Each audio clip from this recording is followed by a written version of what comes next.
আবার ওই বিশাল বান ফাটাক ধরছে, সময় দৌড়াও। এই শহরই আমার বাড়ি, আমি থাকতে কোনো শিশুকে একটা দাগ পড়তে দেব না। আগুন থাম, এই জঙ্গল নিরাপদ, আমি এদের মাইন্ড করব না। বাহ, এতে আমার সৃষ্টির উপাদান।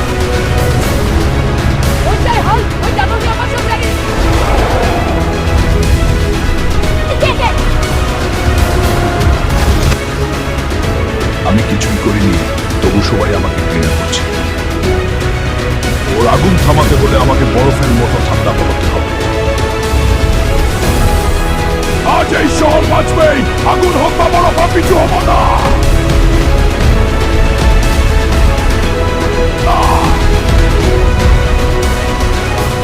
বন্ধুরা, তোমার বিশ্বাস ছাড়া আমি গলে যাচ্ছি। এক্ষুনি লাইক সাবস্ক্রাইব করো, না হলে শহর শেষ।